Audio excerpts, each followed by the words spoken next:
qu'il y a plein de genres de sushi. Si je te dis alors, nigiri sushi, oshizushi, temari sushi, hosomaki, uramaki, bunkan. Donc si tu veux goûter. C'est très très différent. C'est le voyage au Japon sans le ticket d'avion. Tu sais, c'est tout notre concept depuis le début à Iloli, c'est ça. C'est voyager sans billet.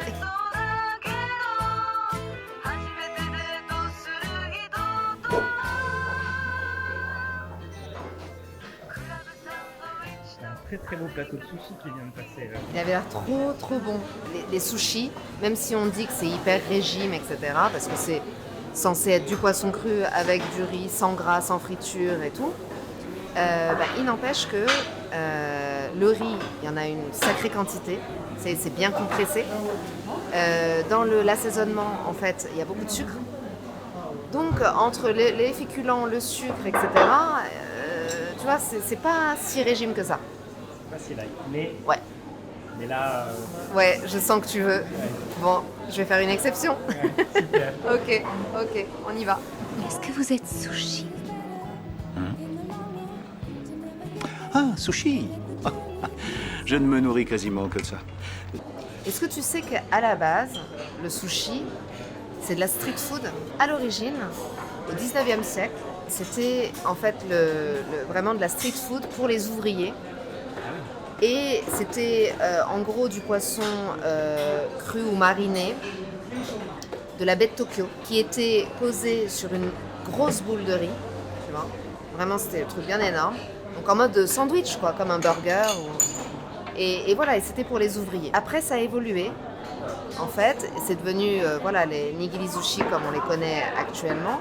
Que pour moi, un bon sushi, qu'il soit traditionnel ou moderne, doit avoir un bon chali. Qu'est-ce que le chali?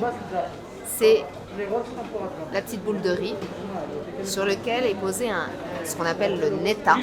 Neta, c'est le poisson ou le légume d'ailleurs, parce que maintenant il y a...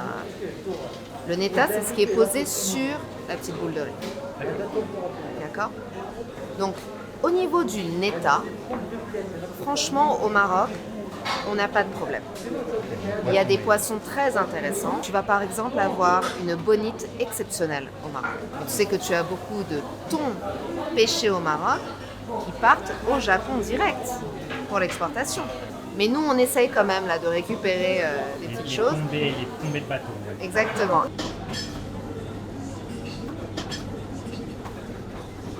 Alors c'est magnifique. Tu nous expliques un peu? Écoute, là, on a 8 sortes différentes de sushi. Ça, c'est en particulier le nigiri. Nigiri sushi. D'accord? Ça, c'est ce qu'on appelle le hosomaki. C'est un maki et hoso, c'est fin. Contrairement à celui-ci qui est le futomaki. Mais là, tu sais quoi? Là, on a un chu-maki. Ok. Alors, le chu, c'est le middle.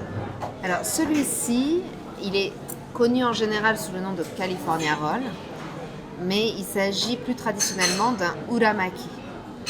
Ura, qui veut dire envers. Et en fait, c'est très clair. C'est-à-dire que tu peux comparer en fait les deux. Celui-là, l'algue nori est à l'extérieur. Celui-là, c'est à l'intérieur. C'est le riz qui est à l'extérieur. Donc, c'est à l'envers. Là, on a ce qu'on appelle un temari sushi. Temari, c'est une petite boule, une petite balle, tu vois. Là, on a ce qu'on appelle le gunkan maki. Le gunkan, ça désigne le cuirassé. En fait, c'est comme ça une forme de cuirassé. Ils l'ont appelé le gunkan maki. Ça, c'est ce qu'on appelle un oshizushi, c'est-à-dire un sushi pressé. Ça, c'est ce qu'on appelle le temaki, qui est en fait un cornet. Donc, si tu veux goûter. Avec plaisir. Mais là, tu as eu le petit panel, en fait. Je vais aller sur le poisson blanc.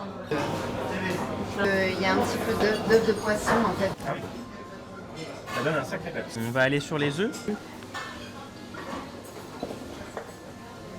Alors ça, c'est mon péché mignon. J'adore les temaki. Alors ça, c'est difficile à manger esthétiquement, mais c'est pas grave. C'est pas grave. Excellent. Mais moi, je trouve que les temaki, c'est quelque chose que les gens ne commandent pas assez. Alors, une petite sardine. La sardine qui est quand même le poisson national. J'avais jamais goûté avec la sardine et c'est vrai que ça n'a pas du tout la même texture que cuit. Alors ça, c'est une première. Celui-là aussi, j'imagine On a sauce. l'impression que c'est un sandwich. Hein. C'est énorme. Hein. Bah, je t'ai dit, hein, c'est pas light les sushis. Et est-ce que je viens de faire un blasphème? On est supposé prendre en une bouchée, non? Non, ça tu pouvais pas. D'accord. Ça, on te pardonne tout de suite. Effectivement, les autres sushis, on est censé les prendre en une bouchée. Ok. Je voudrais blesser aucun japonais. Very good. Alors tout à l'heure, j'avais demandé un futomaki. Or, nous avons eu un chumaki, c'est-à-dire le middle. Maintenant, tu vas voir la différentielle. Très gros mec.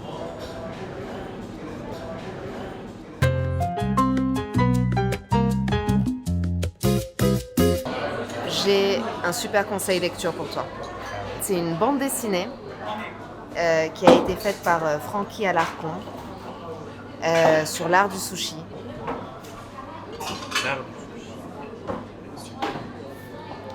Tu apprendras énormément de choses.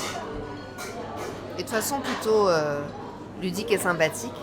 Il présente dans cette BD plein de sushi chefs différents qui ont des styles différents et qui ont chacun des connaissances et des expériences différentes. Donc là, tu vois, par exemple, ce jeune chef à Tokyo te dit il y a beaucoup de chefs qui s'intéressent aux poissons, mais peu se concentrent sur le riz. Et là, je suis d'accord avec lui, et pour moi, c'est toute l'importance. Tu vois, le sushi, si tu ne te concentres pas sur le riz, ça ne va pas. Et là, lui, c'est incroyable, parce qu'il cherche le riz et le producteur qui correspond à chaque poisson. Oui. C'est-à-dire qu'il va changer carrément de riz selon le neta. Tu vois ? C'est incroyable. Voilà. Ouais.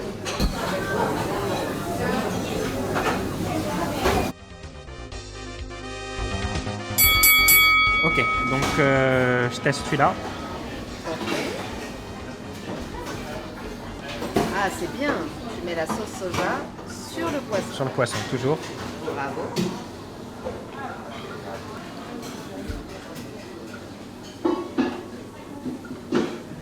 Alors je vais voir si je vois la différence.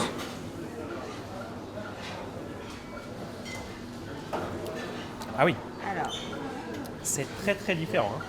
Le premier, ce dont j'ai l'impression, c'est que les grains de riz, on n'arrive pas trop à les identifier, alors que dans le deuxième, vraiment, on arrive à sentir sous le palais chaque grain de riz quand on le déguste. Donc j'imagine que c'est celui-là le japonais, le deuxième. Et c'est assez perturbant. ouais. Mais c'est fou, hein. C'est vraiment une texture qui est complètement différente d'un riz qui n'est pas japonais.